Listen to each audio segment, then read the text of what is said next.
வணக்கம் நண்பர்களே. 2024ல் டிஎன்பிஎஸ்சியில் கேட்டிருந்த கொஷின்ஸை நம்ம கண்டினியூவாக பார்த்துட்டு வரோம். அந்த வகையில் ஆல்ஃபா நியூமரிக் டெஸ்ட், அதாவது ஏபிசிடியை பேஸ் பண்ணி கேட்குற டாபிக் டைப் ஆஃப் கொஷின்ஸில் ஏற்கனவே நம்ம ஒரு 10 கேள்வி பார்த்துருக்கோம். இப்போ அதனுடைய தொடர்ச்சியை தான் நம்ம இந்த வீடியோவில் பார்க்க போகிறோம். 11வது கேள்வி பாருங்கள். A = 1, B 2, C 3, Z 26. Then find I cube, J cube plus K cube plus and so on O cube கொடுத்துருக்காங்க. அதாவது ஏபிசிடிக்கு 1, 2, 3, 4 எடுத்துக்கிறாங்க. அதுலேருந்து இந்த ஐ கியூப்லேருந்து ஓ கியூப் வரைக்கும் கேட்குறாங்க. அப்படின்னா நமக்கு இங்கிலீஷில் ஏபிசிடியில் இந்த ஐங்கிறது எத்தனாவது எழுத்து அப்படின்னு தெரியணும். பார்த்தீங்கன்னா ஐங்கிறது 9வது எழுத்து. அப்போது 9 cube plus 10 cube plus 11 cube plus அன்சோவான் இப்படியே வந்தால் ஓ கியூப். ஓ அப்படிங்கிறது பார்த்தோம் அப்படின்னா 15வது எழுத்து. அப்போ 15 கியூப். இது வரைக்கும் வேல்யூ என்ன அப்படின்னு கேட்குறாங்க. 2 விதத்தில் போடலாம். ஒன்று என்ன அப்படின்னா, ஒவ்வொரு நம்பருக்கும் கியூப் தெரிஞ்சது அப்படின்னா அதோட கியூப் வேல்யூ போட்டு ஆட் பண்ணிக்கலாம். உதாரணத்துக்கு 9 கியூப், 9 கியூப்னா 729, 10 கியூப், 10 கியூப்னா 1000, 11 கியூப், 11 கியூப்னா 1331. அடுத்தது 12 கியூப் அப்படின்னா 1728. அதே மாதிரி 13 கியூப், 14 கியூப், 15 கியூப், இது எல்லாத்துக்கும் கியூப் வேல்யூஸை எழுதி மொத்தத்தையும் ஆட் பண்ணுறது ஒரு மெத்தட். இது நீங்களே நார்மலாக பண்ணலாம். நம்ம ஆல்ரெடி கியூப் சொல்லும் போதும் 15 கியூப் வரைக்கும் தெரிஞ்சு வச்சுக்கோங்கன்னு சொல்லியிருக்கோம் இல்லையா. இது 9 கியூப், இது 10 கியூப், இது 11 கியூப், இது 12 கியூப். அப்போ இதே மாதிரி 13 கியூப், 14 கியூப், 15 கியூப், இது எல்லாத்தையும் எழுதிட்டு ஆட் பண்ணலாம். இது ஒரு ஐடியா. இது நீங்களே பண்ணலாம், பிரச்சனை இல்லை. இது ஒரு சப்போஸ் இது தெரியல, இல்லை கியூப் நம்பர்ஸ் தெரியல அப்படின்னா நம்ம ஏற்கனவே ஏபி நடத்தும் போது ஸ்பெஷல் ஏபி, அதாவது சிறப்பு கூட்டுத்தொடர் வரிசைன்னு ஒன்று நடத்திருப்போம். அதில் ஒரு ஃபார்முலா சொல்லியிருக்கோம் பாருங்க. அதாவது 1 கியூப்ல இருந்து n கியூப் வரைக்கும் வருது அப்படின்னா அப்போ என்ன ஃபார்முலா சொல்லியிருப்போம்? n × n + 1/2 the whole squareன்னு formula சொல்லியிருப்போம். நம்ம அதில் இந்த ட்ரிக்கை சொல்லியிருக்கோம். ஆனால் நம்பர் எங்கேருந்து ஆரம்பிக்கணும்னா 1 கியூப்லேருந்து ஆரம்பிக்கணும். இங்கே எங்கேருந்து ஆரம்பிச்சிருக்கு? 9 கியூப்லேருந்து. அப்போ என்ன பண்ணணும் அப்படின்னா 1 கியூப்லேருந்து கடைசியாக அவங்க சொல்லியிருக்கிற 15 கியூப் வரைக்கும் வேல்யூ என்ன வருதுன்னு பார்க்கணும். அதிலிருந்து 1 கியூப்லேருந்து நம்ம எக்ஸ்ட்ராவாக எடுத்துருக்கோம்ல, இந்த 9க்கு முன்னாடி 8 கியூப் வரைக்கும் வர்றதை மைனஸ் பண்ணிடணும். இப்போ ஃபார்முலா படி n × n + 1/2, என்னோட வேல்யூ அப்படிங்கிறது இங்கே 15. அப்போ 15 × 15க்கு அடுத்த நம்பர் 16/2 ஃபார்முலாவில் ஹோல் ஸ்கொயர் இருக்கும். மைனஸ் அதே மாதிரி இங்கே என்னோட வேல்யூ 8, 8 × 9/2 த ஹோல் ஸ்கொயர். அப்போ பாருங்கள், 1 2 8 2 16. அப்போ 15 8ஐயும் பெருக்கணும் அப்படின்னா 120 ஸ்கொயர் மைனஸ் 1 2 4 2 8, 9 4 36 ஸ்கொயர். 120 ஸ்கொயர் பண்ணோம் அப்படின்னா 12 ஸ்கொயர் பண்ணால் 144, 0 ஸ்கொயர் பண்ணும்போது 2 0 வந்துடும். மைனஸ் 36 ஸ்கொயர் பண்ணோம் அப்படின்னா 1296. கரெக்டா? இப்போ இது ரெண்டுத்தையும் மைனஸ் பண்ணுறோம். ரெண்டுத்தையும் மைனஸ் பண்ணோம் அப்படின்னா 13104ன்னு கிடைக்கும். ஸோ இது ஒரு வழி. 2 வழி சொல்லியிருக்கேன். ஃபர்ஸ்ட் மெத்தட் என்ன அப்படின்னா ஒவ்வொன்றோட கியூபையும் தெரிஞ்சுக்கிட்டு அப்படியே ஆட் பண்ணுறது. செகண்ட் மெத்தட் என்ன அப்படின்னா ஃபார்முலாவை சொல்லி அதில் பண்ணுறது. ஏன் சார் இதுவே ஈஸியாக இருக்குல்ல, ஒவ்வொன்றோட கியூபையும் தெரிஞ்சு ஆட் பண்ணாலே போதுமானதாக இருக்கு இல்லையா அப்படின்னா, சப்போஸ் இங்கே நம்பர்ஸ் ரொம்ப பெருசாக கொடுத்துருந்தாங்கன்னா, இப்போ நம்ம 9லேருந்து 15 வரைக்கும் இருக்கவே ஓரளவு நம்ம 9லேருந்து 15 வரைக்கும் நம்ம கியூப் வேல்யூஸ் மெமரி பண்ணி வச்சுருப்போம். அதனால் போட்டுற முடியும். அவங்க ஒருவேளை 20க்கு மேலெல்லாம் கொடுத்துருந்தாங்க அப்படின்னா அந்த நேரத்தில் நீங்கள் கியூப் கண்டுபிடிக்கிறதுக்குன்னு உட்காந்து 3 வாட்டி மல்டிப்ளை பண்ணிட்டு இருக்கணும். இப்போ 21 கியூப்லாம் வருதுன்னா 21 × 21 × 21ன்னு பெருக்கிட்டு அதுக்கப்புறம் அதெல்லாம் எழுதி ஆட் பண்ணுறதுக்கு ரொம்ப டைம் எடுக்கும். அப்போ அந்த நேரத்தில் உங்களுக்கு எது தான் யூஸ் ஆகும் அப்படின்னா இந்த ஃபார்முலா மெத்தட் தான் யூஸ் ஆகும். ஸோ ரெண்டையுமே தெரிஞ்சு வச்சுக்கோங்க. இது ஆக்சுவலாக ஏபிசிடியை பேஸ் பண்ண கொஷின் தான். ஆனால் இதே இடத்துல அவங்க என்ன பண்ணுறாங்க, ஃபார்முலா உள்ளே கொண்டு வராங்க பாருங்கள். சரிங்களா? அடுத்ததான் கேள்வி எண் 12. A = Z = 1, B = Y = 2 and so on இப்படி இருந்துச்சுன்னா இனில் எது தவறானதுன்னு கேட்டிருக்காங்க. கீழே சில ஸ்டேட்மெண்ட்டை கொடுத்துட்டு இதில் எது தப்பு அப்படின்ட்டு. இப்போ பாருங்களேன், A Z ரெண்டுத்துக்குமே வேல்யூ 1 தான் எடுத்திருக்காங்க. நான் இப்படி எடுத்துக்கிறேன்.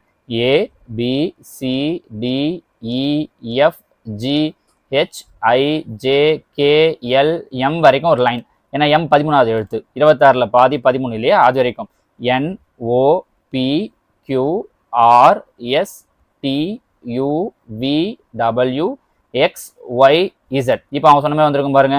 ஏவுக்கும் இசட்டுக்கும் 1, BYக்கு 2, CXக்கு 3 4 5 6 7 8 9 10 11 12 13 அவங்க சொன்ன மாதிரி வேல்யூஸ் எடுத்துக்கிட்டோம். இப்போ இங்கே பாருங்க, m ஈக்குவல் டு என்னன்னு கொடுத்துருக்காங்க.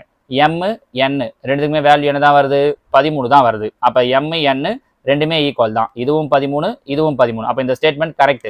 ஆனால் அவங்க என்ன கேட்டிருக்காங்கன்னா விச் ஆஃப் த ஃபாலோயிங்ஸ் ராங்னு கேட்டிருக்காங்க, எது தவறானதுன்னு கேட்டிருக்காங்க.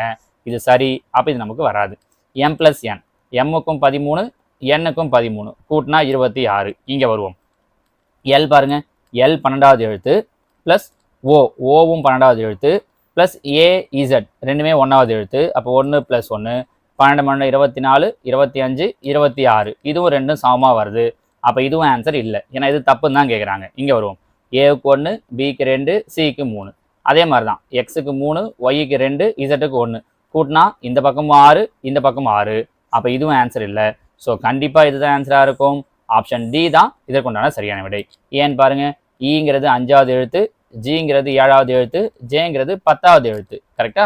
ஆனால் என்பவை பகா எண்கள்னு கொடுத்துருக்காங்க. 5 7 பகா எண் தான், ஆனால் 10 பகு எண் பாருங்க. அப்போ இந்த ஸ்டேட்மெண்ட் தான் தப்பு. கரெக்டா? ஸோ அவங்க கேட்டிருக்கிறது தவறானது எதுன்னு கேட்டிருக்காங்க. இதில் தவறானது ஆப்ஷன் டி. புரியுதா? வெறும் ஏபிசிடியை வச்சு எவ்வளோ ட்ரிக்கியாலாம் கொஸ்டின் கேட்குறாங்க பாருங்க. இந்த உதாரணத்துக்கு இந்த கொஸ்டினை கூட பாருங்களேன். A26, B25, C24 and so on Z1 என நம்ம எழுதும்பொழுது 2 என்ற இலக்கத்தின் அருகே வரும் ஆங்கில எழுத்துக்கள் எத்தனைன்னு கேட்டிருக்காங்க. இந்த மாதிரி கொஸ்டின்லாம் நம்ம ஏபிசிடியை முழுசாக எழுதி பார்த்தோம்னா மட்டும்தான் நம்மளால சொல்ல முடியும். அவங்க என்ன சொல்கிறாங்க, ஏபிசிடி எழுத சொல்கிறாங்க. ABCD EF GH IJ KL MN O P Q R S TUVWXYZ இப்படின்னு எழுதிட்டேன். ஏவுக்கு அப்புறம் என்ன பண்ணியிருக்காங்க, 26 25ன்னு எழுதுறாங்க. 24 24 23 22 21 20 19 18 17 16 15 14 13 12 11 10 9 8 7 6 5 4 3 2 1 இப்படின்னு லைனாக எழுதிட்டோம். கரெக்டா? இப்போ இதில் அவங்க என்ன கொஸ்டின் கேட்டிருக்காங்க அப்படின்னா 2 அப்படிங்கிற இலக்கத்துக்கு பக்கத்தில் வரக்கூடிய எழுத்துக்கள் எத்தனைன்னு கேட்குறாங்க. இங்கே பாருங்க, ஏங்கிறது 2க்கு பக்கத்தில் இருக்குது, பி 2க்கு பக்கத்தில் இருக்குது, சி 2க்கு பக்கத்தில், டி 2க்கு பக்கத்தில் இருக்குது, ஈயும் 2க்கு பக்கத்தில் இருக்குது, எஃப் இந்த பக்கமும் 2க்கு பக்கத்தில் இருக்குது, இந்த பக்கம் ஆனால் எந்த பக்கம் எடுத்தாலும் அவங்க கேட்குறது எழுத்து தான். ஸோ எஃப்பும் 2க்கு பக்கத்தில் இருக்குது, ஜி 2க்கு பக்கத்தில் இருக்குது. அதோட வந்தோன்னா 2க்கு பக்கத்தில் பி இருக்குது. அதோட இங்கே பாருங்க, ஒய்யும் 2க்கு பக்கத்தில் தான் இருக்குது, இசட்டும் 2க்கு பக்கத்தில் தான் இருக்குது. ஸோ ரெண்டையுமே எடுத்துக்கலாம். கரெக்டாக? இப்போ மொத்தம் எத்தனை பாக்ஸ் பண்ணியிருக்கோன்னு பாருங்க. அப்போ 1 2 3 4 5 6 7 8 9 10. ஸோ மொத்தம் 10 எழுத்தை பாக்ஸ் பண்ணியிருக்கோம். அப்போ ஆன்சர் ஆப்ஷன் டி 10. நம்ம புரிஞ்சு முடியுதுங்களாமா? சரிங்களா? விஷயம் என்னவோ ரொம்ப ரொம்ப ஈஸி தான். ஆனால் இப்படி எழுதி பார்க்காம நம்மளால சொல்லவே முடியாது. அவங்க ஏபிசிடியில் இப்பெல்லாம் இந்த ஐடியா வச்சு தான் கேட்குறாங்க. முன்னாடிலாம் வெறுமனே நம்பர்ஸ் லெட்டரை மாற்றுறது, நம்பரை மாற்றுறதுன்னு இருக்கும். இப்போ அதெல்லாம் தாண்டி அடுத்த லெவலுக்கு போயிருக்காங்க. ஸோ நம்ம இதெல்லாம் கொஞ்சம் யோசிச்சோன்னா பண்ணிடலாம். சரியா? 14th ஒன் பாருங்க. ஏபிசிடி என்பது பிடிஎஃப்ஹெச் என எழுதப்பட்டால் எது எம்என்ஓபி என எழுதப்பட்டிருக்கும்? பாருங்க, ஏபிசிடி இதை எப்படி எழுதியிருக்காங்க அப்படின்னா பிடிஎஃப்ஹெச் இப்படின்னு எழுதியிருக்காங்க. என்ன பண்ணியிருக்காங்க, ஏவுக்கு அடுத்த எழுத்து, அதாவது நடுவில் எதுவும் எழுத்த விடலை, அப்படியே பி எழுதியிருக்காங்க. இங்கே பிக்கு அப்புறம் சியை விட்டுட்டு டி, இங்கே சிக்கு அப்புறம் டிஇ 2 எழுத்தை விட்டுட்டு எஃப், இங்கே டிக்கு அப்புறம் இஎஃப்ஜி 3 எழுத்தை விட்டுட்டு ஹெச். என்ன பண்ணியிருக்காங்க தெரியுதா? இங்கே எதுவுமே எழுத்தை விடலை, இங்கே ஒரு எழுத்து, இங்கே 2 எழுத்து, இங்கே 3 எழுத்துன்னு விட்டுருக்காங்க. இவங்க கேட்டிருக்கிறது எதை, இங்கே பாருங்கள், இந்த வேர்டு தான், வாட் வில் பி, எந்த வேர்டை நீங்கள் எம்என்ஓபி இப்படி எழுதுவீங்கன்னு கேட்டிருக்காங்க. தட் மீன்ஸ் ஆன்சரை கொடுத்துட்டாங்க, எந்த வார்த்தையை எழுதுவீங்க. அப்போ மேலே கொஸ்டினை நம்ம சொல்லணும். இப்போ பாருங்க, எந்த எழுத்துமே விடாமல் எழுதணும். அப்போனா இங்கே எல் இருந்ததுன்னா எல்லுக்கு அடுத்து எம் எழுதலாம். சரியா? அடுத்தது அதே மாதிரி பாருங்க, இங்கே எல் இருந்ததுன்னா எம்ன்ற ஒரு எழுத்தை விட்டுட்டு எம் எழுதலாம், என் எழுதலாம்.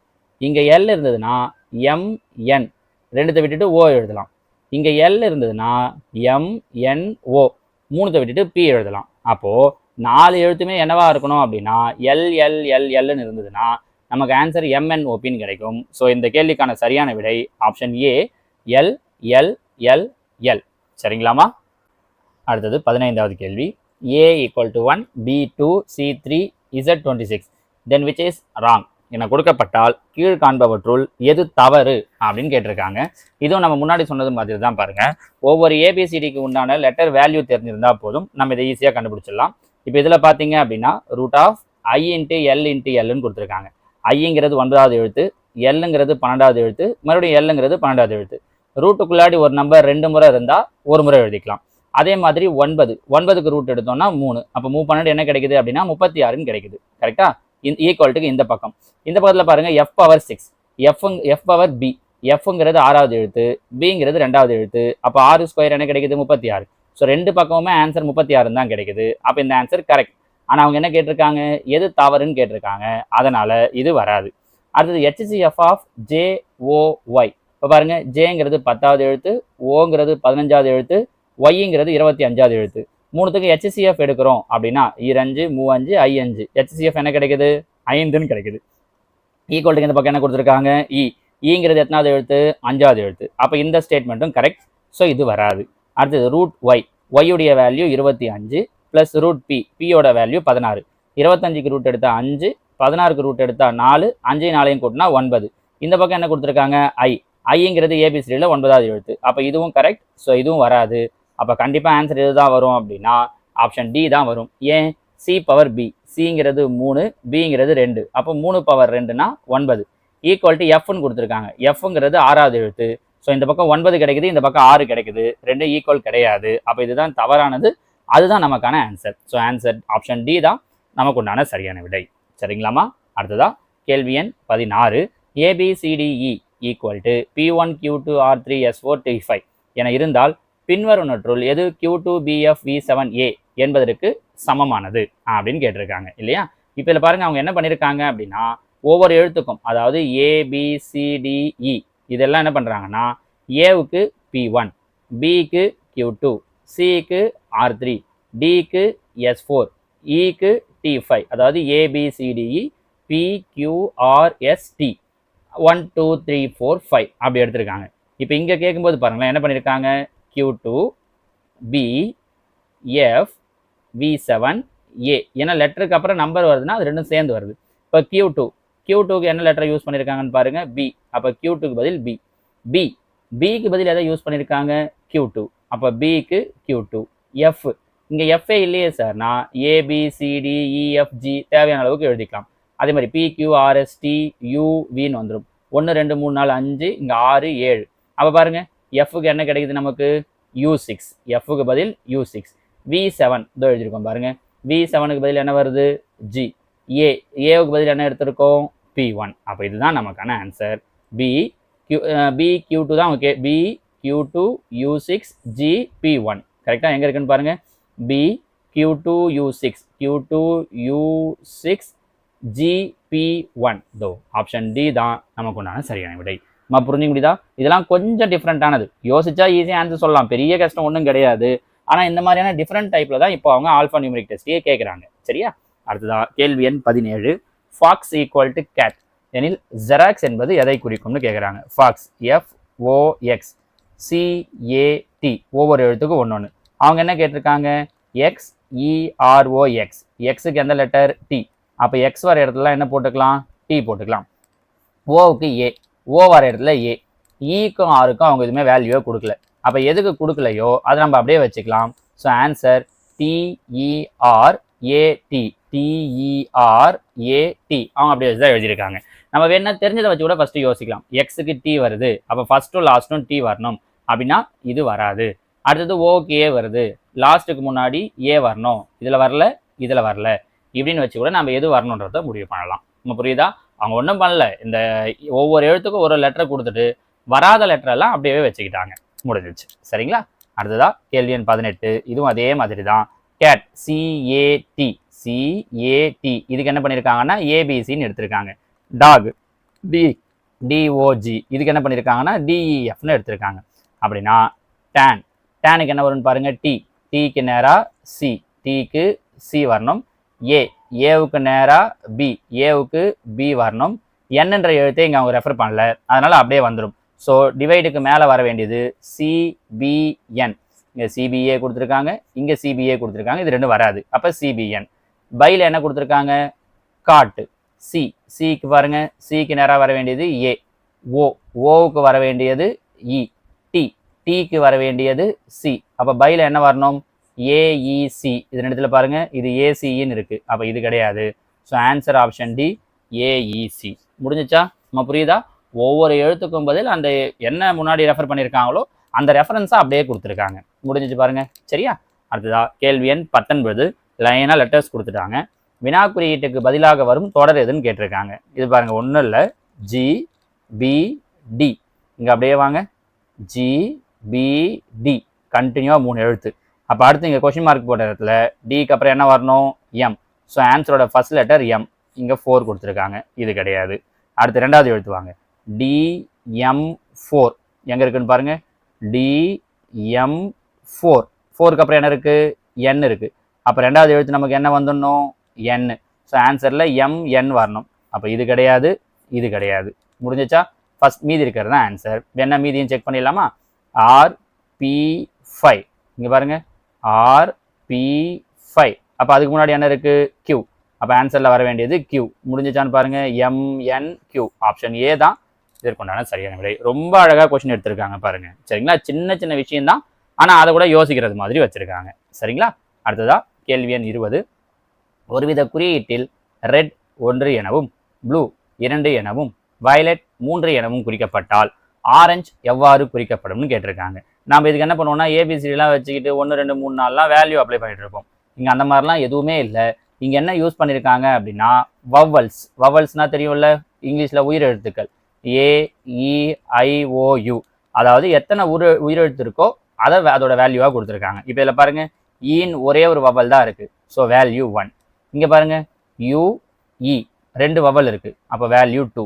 இதில் பாருங்க, IOE 3 வவல் இருக்குது. அப்போ வேல்யூ 3. அப்போ அதே மாதிரி இங்கே பாருங்க, OAE எத்தனை வவல் இருக்குது? 3 வவல் இருக்குது. அப்போ இதோட வேல்யூ என்ன அப்படின்னா ஆப்ஷன் சி 3 அப்படிங்கிறது தான் இதோட வேல்யூ. நம்ம புரியுதுங்களாமா? ஸோ ஆல்ஃபா நியூமரிக் டெஸ்ட்டில் இது வரைக்கும் அவங்க கொடுத்ததில் மொத்தமாக 20 கேள்விகள் முடிஞ்சிருக்கு. மீதி இருக்கக்கூடிய கொஷின்ஸை நான் உங்களுக்கு அடுத்த வீடியோவில் எக்ஸ்பிளைன் பண்ணுறேன். ஓகேவா? தேங்க்யூ.